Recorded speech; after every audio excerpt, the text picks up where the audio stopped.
Hello and welcome back to another EU4 Let's Play episode where we are dealing with rebels while also being at war.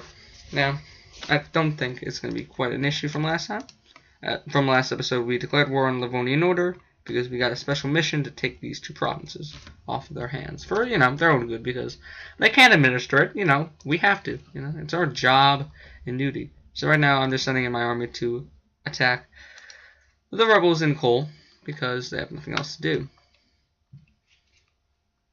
And they're going to get there in a couple days now. And they finally reached it. Now, just a quick overview on how this works, battles. So the X's are infantry units. So each infantry can attack 2 units, or 1 unit ahead of it, and the units on either side. Cavalry flank. So they can, if they're in the middle, deal with 5 units. But they're better at flanking because they don't get injured, and they kill units really effectively. And back row doesn't do anything except for if you're a cannon. If you're a cannon, you can deal a lot of damage from the back row. But that wasn't too hard. Now I'm going to leave 2 units here to siege it back.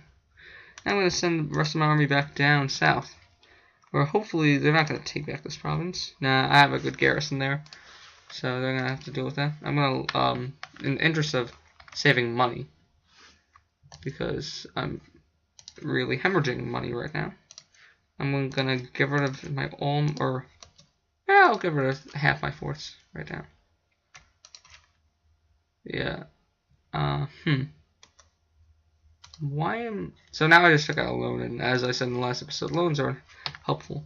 But why am I hemorrhaging so much money? So my army is reinforcing, and that's taking a lot. And reinforcement, basically, it's like, okay, we're gonna, it's just gonna be a short-term thing, but it's gonna cost a lot. I'm gonna get rid of this advisor because he's causing me to take more money, and I'll probably take money in the peace deal because otherwise I don't think I could deal with this amount of hemorrhaging.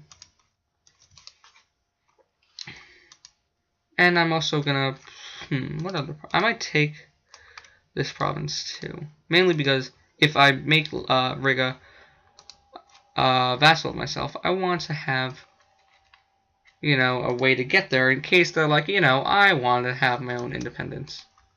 In the meantime, I'm gonna improve my infantry.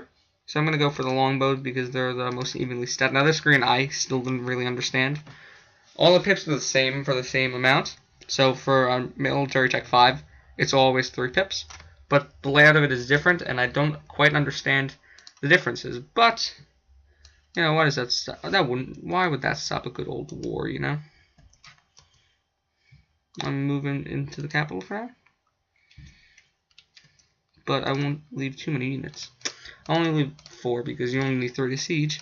And I'll send the rest to Riva to watch the army. Now, if I see them move, they're probably going to come around to try to attack them. But I'm gonna watch, and make sure that doesn't happen. Because I want to get the second army down as soon as possible.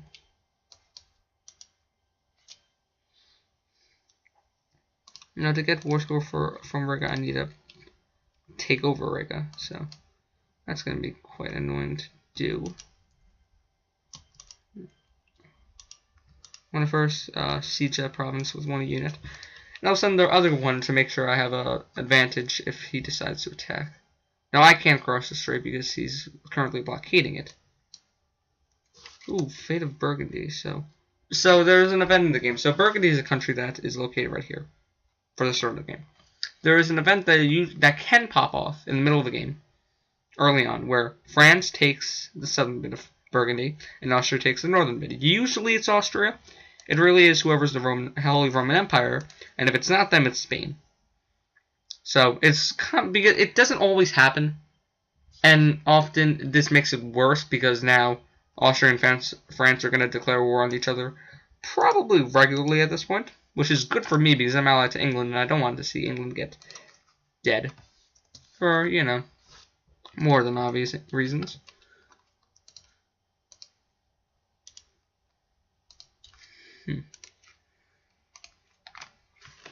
So if I were to take all this money, he doesn't have a lot of money. That's not good.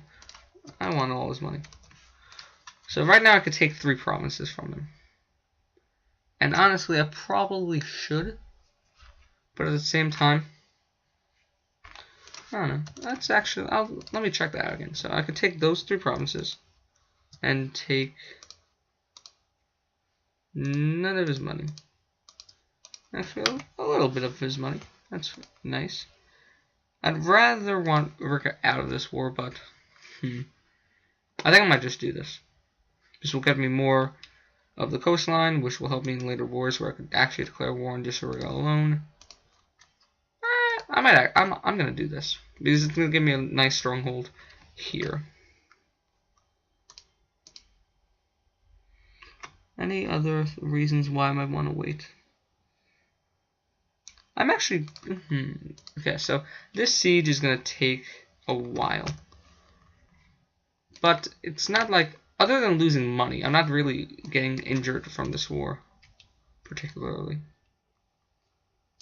My manpower is now on increasing again, so that's pretty good. Now this is a decision you get early on in the game, and this only happens. There's a couple decisions like this, but in this one I get morale of armies, which is a green bar, which helps in battles. The first army to lose their morale loses. I get military army tradition, which helps me roll better generals, and then I also get some prestige, which is also pretty helpful. Downside, I'll lose a good chunk of money and some admin power. But I think that's worth it because now my armies will fight stronger and for longer.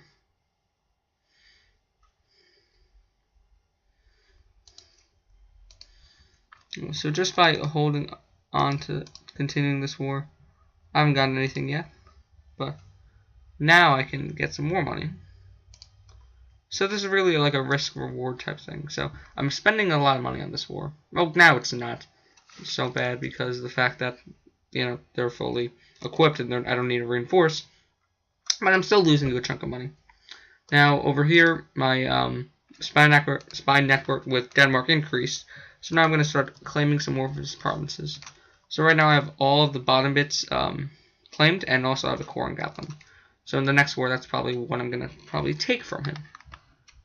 My loan is going to be due in 4 years. So you have to pay back your loan in 5 years. Otherwise, then you have to retake the loan. So that increases inflation again. And it isn't fun to deal with. Okay. Now at this point, because I have a 14% chance of taking the province, I'm probably going to continue. Oh, this sucks.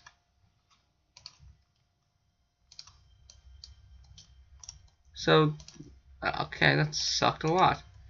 So, Livonian Order had a random percent to have a rebel problem, and they just happened to have a rebel problem right when I was dealing with the capital. And now I still have a high percent siege on it, so I'm probably going to continue it. But the downside of this is it's going to cost me a lot of money because of the fact that now I have to replace those soldiers. I lost 6,000 of them, 5,000 of them. So that's actually really bad, really bad. It's quite annoying. Huh. Okay, that sucks. And now I have a revolt in coal. Okay, so hopefully, yep. So I just took that province. So now I'm just going to take what I came for.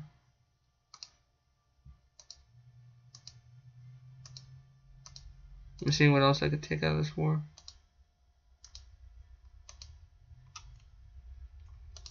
I want to get a war rep, so every month they're going to pay me a certain amount of money. I'm taking those 3 provinces.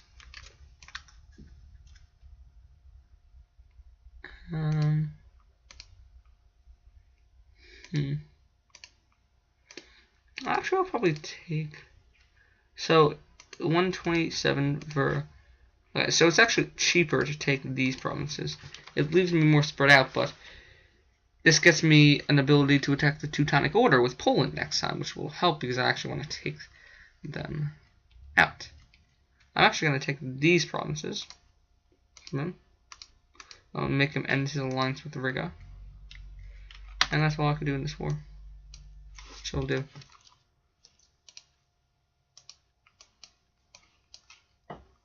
I need to send my army north to deal with this rebels problem. And I have to start coring this land. Now this land is actually pretty cheap, which is actually really nice. Because it just means that I don't have to deal with as much admin problems by taking this land. But I'm going to increase autonomy because I'm going to have a lot of rebel problems in this land. That I know for a fact. And I just succeeded in that mission. So now, I don't know what I'm going to do for mission-wise. What's Holland? I think that might be part of... Oh, okay. I think that's part of Denmark. Holland? Yes, it is. So, I'm going to take that as a mission. Because in the next war I declare, I'm probably going to attack Denmark. Ooh, Muscovy is getting attacked. Like, they're winning their war, but I wish I had a claim on them, because that would have been a prime opportunity to attack them, because Muscovy is going to be a big threat in this game. They're going to be a major threat to me.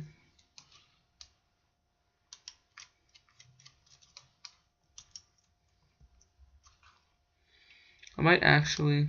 Where's he going?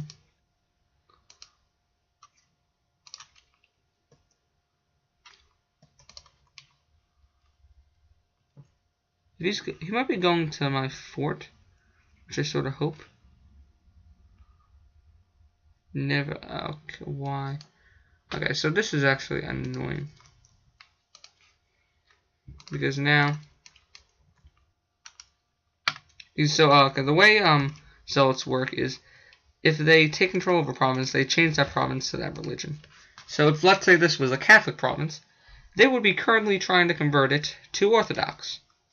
Granted, it is Orthodox already, so it's not that big a deal. But it's still quite annoying. Now, in other news, I'm still losing a lot of money because of the fact that, you know, I have a lot of troops. So yeah, I'm going to get an alliance with Brandenburg, because that's actually probably going to be a long-lasting alliance. I'll lose some more legitimacy, because when you're at 0 legitimacy, it doesn't matter. I'll try to convert Kola again. Because, you know the saying, second time's the charm. Ooh. Okay. So right now I'm just dealing with some internal problems. So now he's going to my fort. Now that's stupid of him, because when I attack into a fort, so normally if you attack into a province, you get the damage, or you get the terrain problem. So normally if I'm attacking into a forest, I get a -1 problem to my rolls, or -1 like number to my roll. But as you'll see in a second, nope. Okay, sorry about that. So as you'll see, they take the -1 modifier to the roll because of the fact that I'm currently, or because of the fact that I have, or because it's my fort. So now I'm going to drop maintenance all the way and put everyone in a central location, probably actually in Stockholm. And I have to repay this loan, and it's going to cost a lot dealing with this loan. I'm actually going to lower maintenance on the forts, on all my forts currently, because I do not want to deal with it. It will save me another ducat, I think.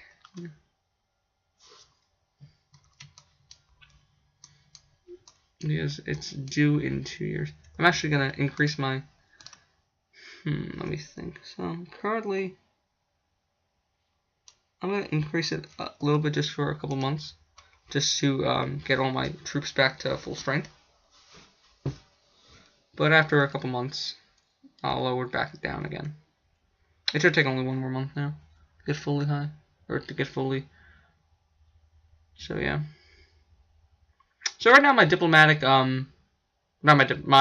like relationship with other nations is pretty good.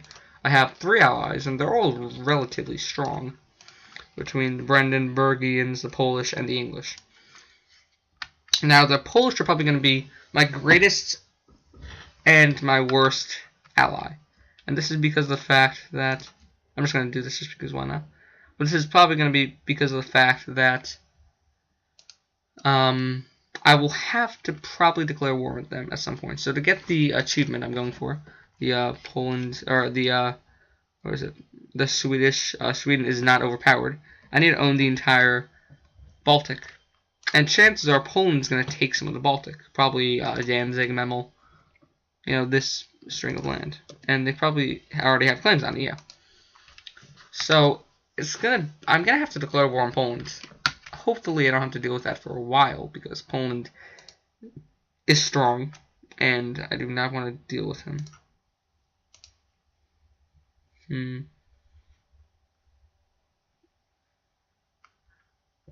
So, what to do? Currently, I'm saving up for an idea group. So I'll show you ideas once we get there.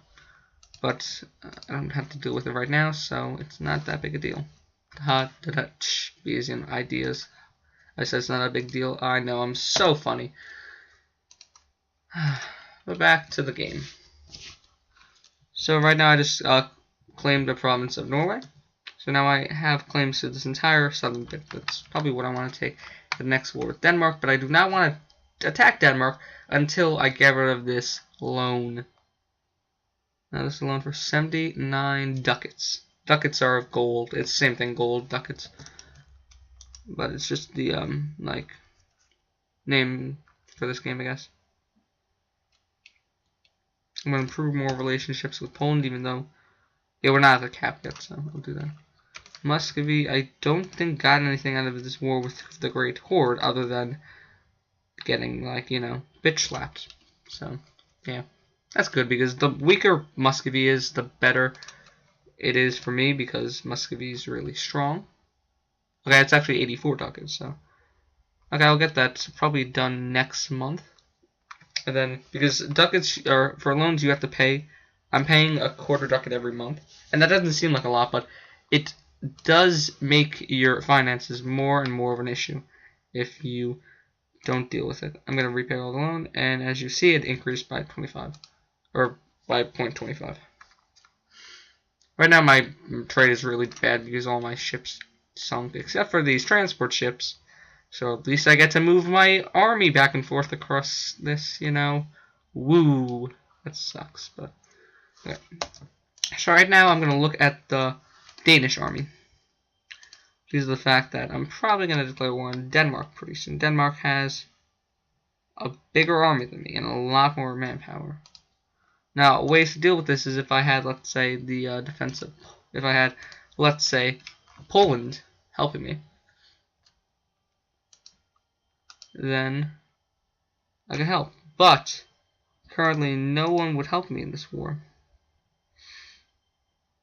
So I'm gonna just wait until I have 10 favors. Now I have 7 favors with Poland right now. So they will help me soon, but not yet. I think it's better for me to deal with Denmark first than compared to Muscovy, because Muscovy is, I don't know. I just don't want to deal with Muscovy yet for a while. Denmark is more of a pressing concern because he's, really close to me. Even though Muscovy is close to me, it's not as big as an issue. I'm going to increase my relations with him because the farther I get him from being hostile towards me, the more likely it is he won't declare war on me. Now, what is this province? My search bar in this game has been ruined, but oh, did I find it? Sure, okay. So, what I want to give this to nobility, and I think the answer is yes. So, I don't think I showed this yet or too much, but estates own little bits of land throughout your empire. They get loyalty, have influence, and need a certain amount of land. So, the point of giving land to the estates is A, to make them happy, so they give you some of these modifiers right here, and also to get local modifiers. So in this province, I'm getting less tax income, but my total amount of manpower is increased because of nobility. So yeah. So, see, the control by nobility is plus 20% modifier. So you want to give nobility land that would have a lot of military, what is it called? Not military, it's a lot of base manpower. You want to give provinces to the clergy, who has a lot of tax, and to the merchants, a lot of base tax. So that's how that little breakdown, I guess, works. Could I afford one more troop? I probably should get another one soon. But right now, I think I'm just going to stay not at war with anyone. Denmark has a good amount of allies, but I have a lot of stronger allies. So Denmark wouldn't attack me because they would then have to attack Poland and England and Brandenburg.